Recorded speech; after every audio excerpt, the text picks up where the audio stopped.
better Nigeria? Is it a myth or do we keep hoping? Nigeria is a highly religious country. How come corruption thrives? Why is adoption not encouraged in Nigeria? Is there a future for the Nigerian youth? Being rich and famous, is that the only drive to be an artist? What makes a great nation? Is it the leaders? What about the people? This is Answers with Dr. Reju. Hi, my name is Obi, and this is Answers with Dr. Reju. Thank you guys for coming around. Thank you, Dr. Reju. Thank you, Obi. And Matthew, nice to have you here. Thank you, Obi. And Isaac. Thank you, Obi. Always wonderful having this wonderful team right here in the studio. Before we go very far, let me just tell you that you can send a WhatsApp to us on 081 44 56 9000. While we chat, get your questions ready and then chat us up on that number. All right, let's take a quick recap on what we did last week. We talked about education and we talked about the media and its role in education. Yeah. We said that media really has a very potent force in society. And the media really should be about structuring society in such a way that it can get better. Absolutely. All right. So we want to continue in that same line of thought. I just remembered a song that they used to play in those days. Andrew, no check out. Say what, Because now, when I see friends of mine, colleagues of mine try to run out, that's what I call it. I'll say, you have become Andrew. That's just sort of... Do you know Andrew? Many people didn't even see that jingle. Andrew checking out was a jingle.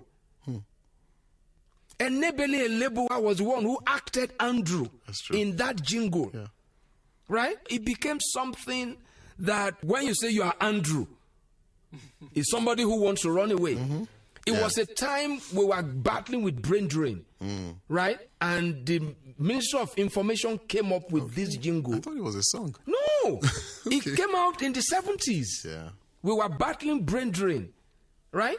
And I still remember that video clip every time on TV. The guy carried it back, hung his jacket. I'm checking out, man. That was Andrew. Okay. And then years later was when they did the song, Andrew, no check. So it's been there. Maybe that woman didn't even hear about it. Maybe didn't even see it. You see, that is the power of the media. It just stamp it on your mind. It becomes the language you speak. It's not, when you hear that kind of musician say this is what they want, the guy is a hireling. He wants money. He's not interested in music. So now we talked a little bit about the kids and what to watch and all those things. Yeah. I was in a school today, my alma mater, and we took the 10 best students and gave them an essay. What we wanted to write on was the topic, diversifying the economy, the road away from oil. Okay, so wonderful. We took the 10 best out of a set of maybe 500 students. And I was now reading what they wrote. Some of them were really making sense. Some of them were making absolutely no sense. Yeah, but then it looked like it was a difficult thing for them to write. But I said, no, at this moment, they should have had lots of ideas. Exactly. Now, but they could only have ideas if there is media tailored, That's the question I want to ask. Where are you picking them from? Do they know about oil? Now, that's the question. Because if we really want to create this culture we need to be able to break things down to their level. We need to be able to find information that is tailored to them. Find media that creates this culture tailored to different, age ranges and different mental capacities. Yeah. Again, let me go back to where this whole thing, it has really affected us. There's no more family time before TV. How many families now that will watch TV together? In the days of dual view, everybody has their own remote control. So there is no time to debrief. There's no time to educate the child where we are watching this. This is what this means. I used to say that when you watch movies with kids, and maybe it gets to a place there's an adult scene, don't switch it off. That's when you arouse their curiosity. You have to explain it. You see, education, like we said, we're talking about civic. It's not something you go to class to do. It's something that happens in the normal course of life and living. But we don't have that cohesion again where families sit because oil might not be in the curriculum.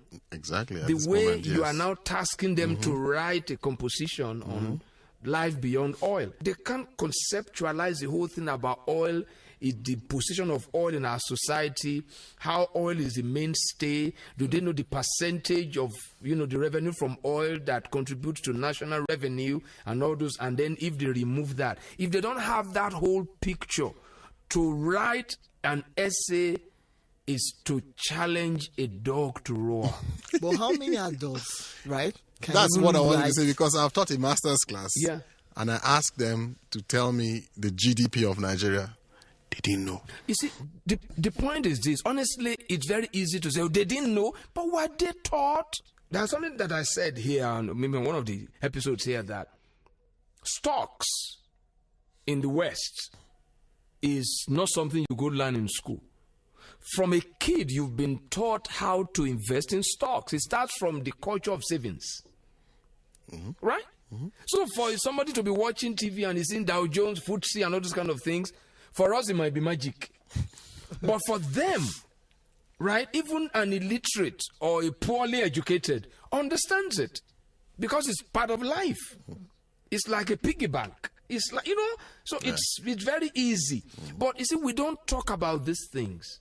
And I've said that especially when it is government. Government is out to make sure you don't know so much so that you can challenge them. Media is the other arm that breaks those things down to educate the public. But media too they just parrot what the government is saying. Do you know, maybe you've not noticed the culture in Nigeria of abbreviations, of like TSA. A lot of people have had TSA for months. They have not asked, what is TSA? They don't know the meaning. Everything is just an abbreviation here. It's just an acronym. We talk in acronyms. We should learn to educate. Somebody is interviewing somebody, and then this TSA has to do with the CPT and has to do with the BBA, and it goes like that. It's just gibberish. Because the guy on TV doesn't know that I'm supposed to be educating people there. You just go on with acronyms, with abbreviations, with all these kind of things, and you just sleep. And because I'm black and proud, right? The black man too is very proud. He won't ask, he won't want to show that he doesn't know. So to begin to say TSA while he's saying all the wrong things. You see, so TSA is with First Banco. So this is the problem. And you know that there is no invention on earth that you've seen. It starts with a stupid question. So if you hear TSA, I'm encouraging people out there. If you hear something from somebody and you don't understand, please ask, what is this TSA? What does it really mean? How is it helping us? Well, now that you have mentioned this, I was earlier going to ask you a question about diversification. Okay, of the economy and all this kind of exactly. Stuff. Okay. What role does the media, play there? Because we know we have to diversify, right? The major challenge right now is the Naira is really weak. And we need to give it strength. And we're not getting ideas on how to really make the Naira strong. And we're not even hearing anything from the media. Because if I put, the presidential campaigns going on in the US right now, the recurrent question you always in every, debate is, how are you going to help, boost economic growth? Yeah. And you hear very intelligent, responses, and you get a hang of what, this is going to entail. But here, we've been talking about diversification. Let's help strengthen the Naira. Nothing really has been said on, in very clear terms, how we are going to break this thing down. So how can the media now help Nigerians understand, right, that this is the direction we are moving to, and then these are the things we need to do to get there. As you're asking your question, I was thinking to myself that when you're asking how should the media help, and it just struck me that this is media, right? Exactly. This is media. So what should we be telling people? Exactly. Right? You see, one thing like I've said here is that the mainstream media, okay, let's put it that way. The mainstream media, they have totally forgotten. They are just doing reportage, right? They're just reporting. They bring experts sometimes, you know, and the expert comes, maybe has beef with the government. he analyzes.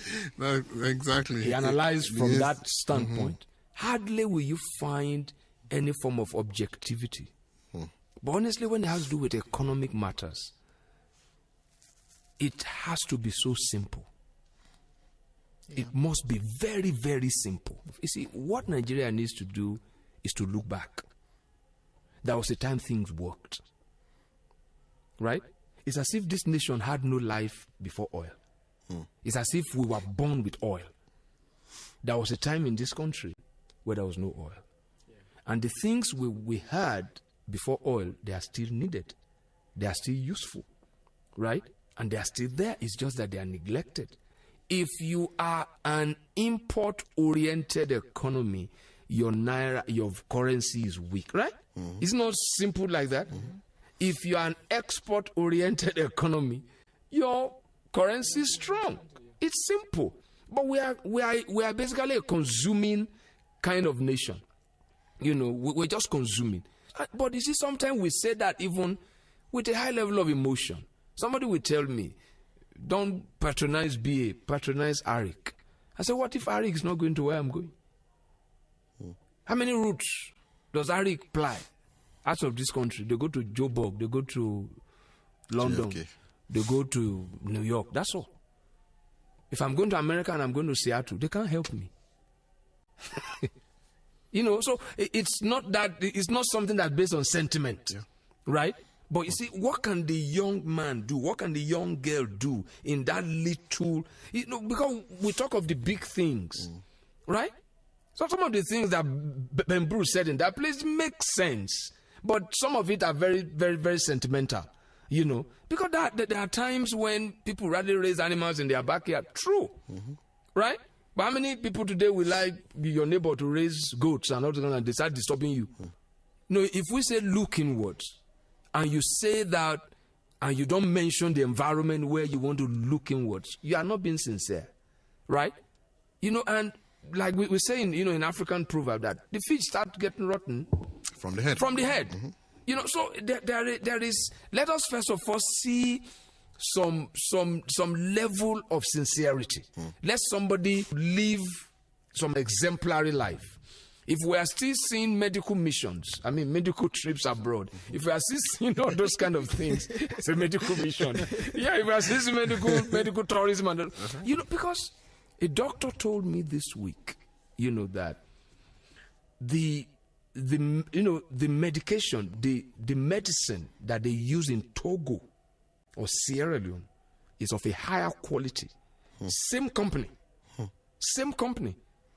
but here, that the managing director of this, I mean the chief executives and the big shots in this pharmaceutical company, they don't use what they sell. They don't use what they sell to us.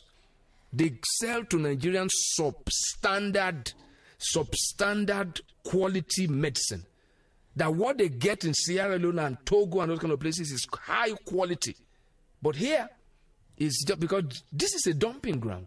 So you see, a lot, we cannot run away from it, that a lot still lies on the government. We can't just quickly run away from government and begin to focus on what we can do. The government still need to come sincere and give that enabling environment. Show concern for people. Enable, you know, release, show protection.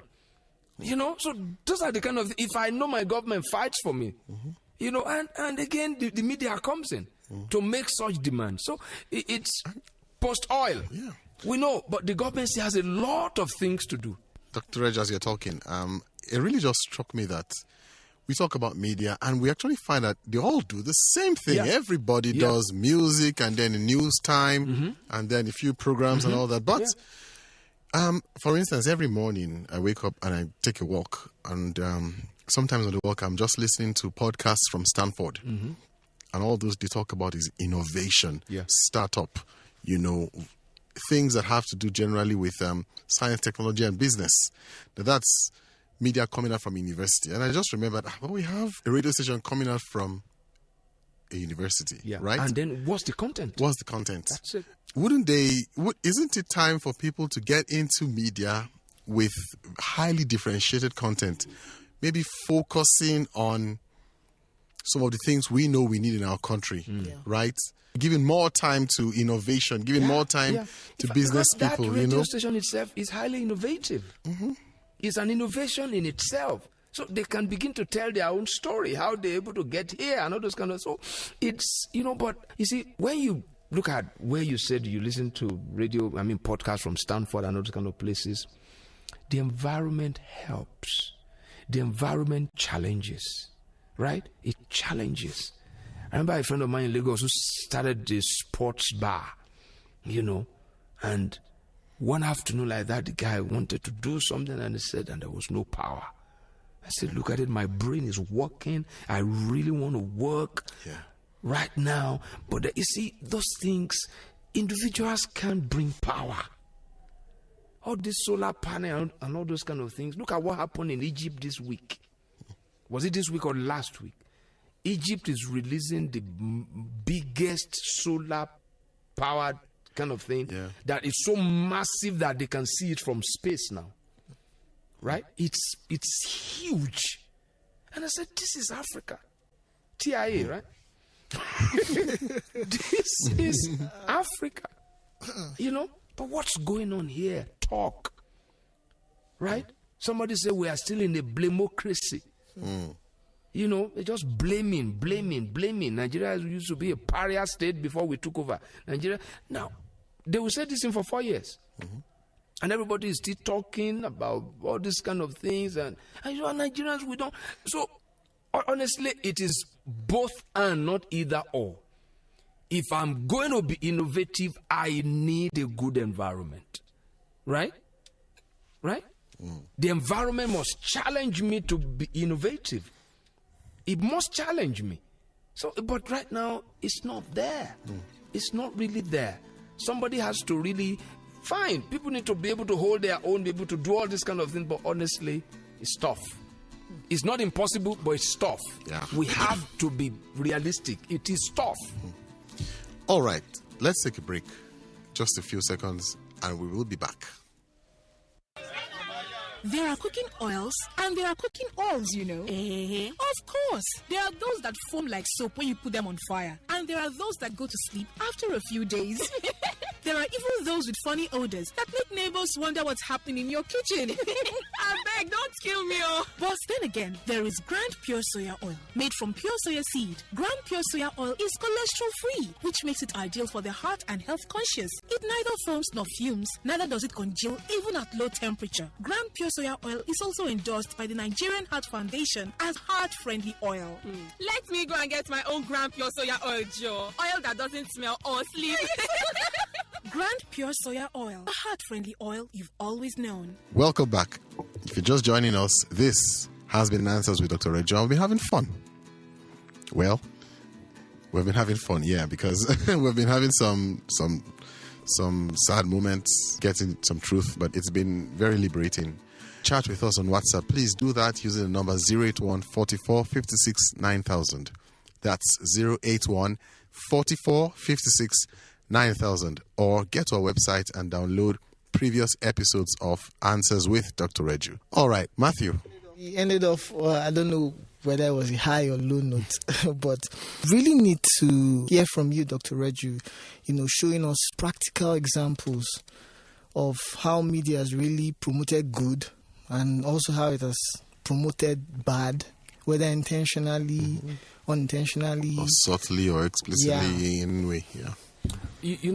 Again, maybe I'll go to my upbringing. Most of the media we consumed growing up promoted education, the value of education. You listen to music, you listen to folk songs, you listen to maybe jingles, and they tell you the value that that you need to go to school, right? You need to get educated. It promoted good morals and all those kind of things. And that created an atmosphere where even if the parents are stark illiterates, they want their kids to go to school. That media helped that.